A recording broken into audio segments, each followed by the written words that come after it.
Hi guys. तर चला म्हटलं आज एक ब्लॉग काढावा. सगळेजण ब्लॉग काढतात तर म्हटलं मी पण काढावा, पाहू मला पण काय रिस्पॉन्स भेटतो नाही का. तर मी आज घरामध्ये ना डाळबट्टी केली होती. आणि ती ना ॲक्च्युली काय आहे, ती बनवायला गेले तर ती मला जमलीच नाही. पूर्ण कच्ची राहिली ती डाळबट्टी.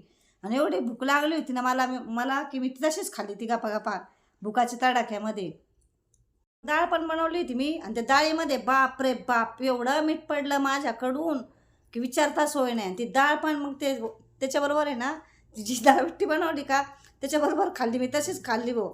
आणि नंतर नाही का पाहुणे आले, पाहुण्यांना चहा दिला आणि पाहुण्यांना मी चहा दिला. आणि पाहुणेवाला म्हटले नाही का जेवणच करतो आम्ही. तर जेवण करतो म्हटलं मी तिथंच हँग झाले. म्हटलं आता यांना काय बोलू. आणि त्यांना जर सांगितलं असतं की डाळीमध्ये मीठ पडलं, ती डाळबट्टी कच्ची आहे, तर ते कसे पाहुणे पण कसे असतात ते तर तुम्हाला माहितीच आहे.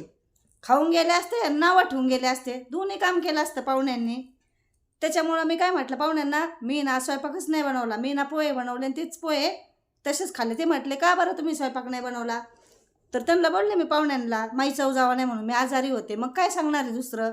नाही तर ते इथं जर जेवण करून गेले असते तर त्यांनी सगळ्या गावात सगळीकडे डिंडोरा पिटवला असता. काय तिला येतं, काय तिने त्या डाळबट्ट्या कच्च्या बनवल्या, काय आमचं पोट दुखलं भो, नसतो गेलो तर बरं झालं असतं. पर पाहुणे इकडून तिकडून असे बोलले असते.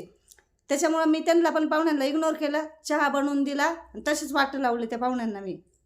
हे तर माझा पहिला ब्लॉग होता म्हणून मी तुम्हाला घरातलं सगळं काही शेअर केलं नॉर्मल नाही का. आणि पुढचा ब्लॉग माझ्याकडून नाही का खूप म्हणजे खूप छान आहे. प्लीज मला लाईक सबस्क्राईब कमेंट करा. थँक्यू.